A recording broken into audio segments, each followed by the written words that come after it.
there, Jen Pitta with By the Shore Stamping. Thanks so much for joining me. Today I want to talk to you a little bit about memory keeping.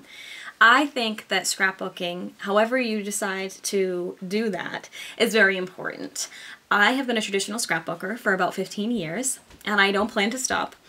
But I do find that keeping up with a traditional scrapbook album can be really hard. I don't know about you, but when I scrapbook, I treat it as kind of a creative release, a creative outlet for me. So I really get into each page that I make, and I really try and examine every little aspect of the page, and should it go here or there or here or there. So I tend to take a really long time when I put together a scrapbook page. But I still love to do it. Like I said, it's my creative release. It's my playtime. It's my for me time.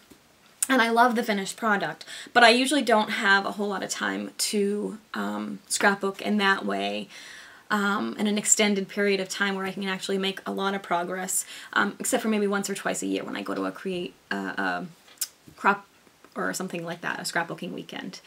So last year when Stampin' Up! Introduced Project Life, I was literally giddy. Like, I've been wanting to try this forever, but since I've kind of switched over to mainly Stampin' Up! Products only, I hadn't really tried it because I was feeling like a traitor using other product. But then Becky Higgins last April partnered with Stampin' Up! And we now have our own Project Life line, and I couldn't be more excited. This is fabulous.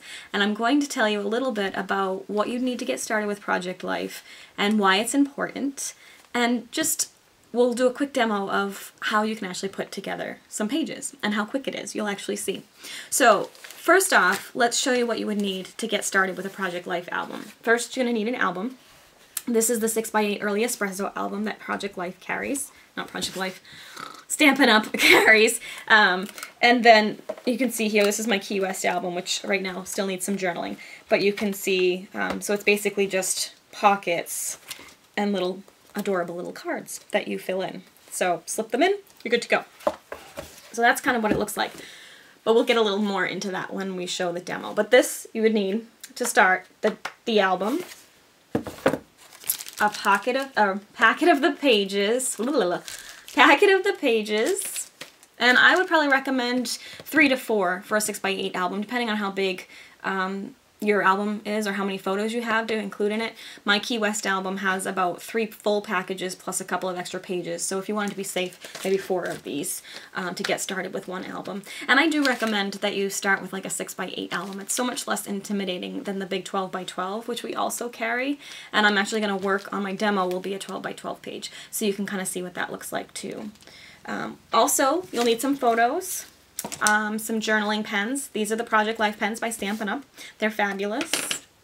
And then also what makes it Project Life is the adorable little cards. And this is from the Love Story collection. And even though it's called Love Story and it has a lot of love-themed stuff, it actually is really relevant for a lot of other occasions because it's black, gray, and white. You could use it for a graduation.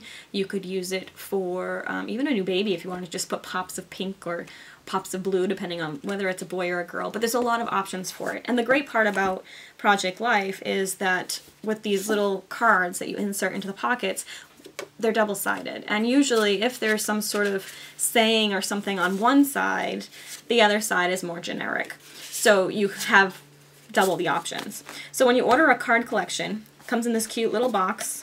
Adorable, right? Has the little labels that you can put on your box, so you can label your box. This one says Love Story, so you know which one it is without having to open it up and pull it off the shelf. And then you have the little storage compartment for your cards. So inside is the 4x4 cards. I'll put those in there. And there's also a stack of the 4x6 cards. And a stack of the 3x4 cards. So you get a pretty big stack of those too. And they all fit so cutely in the little box.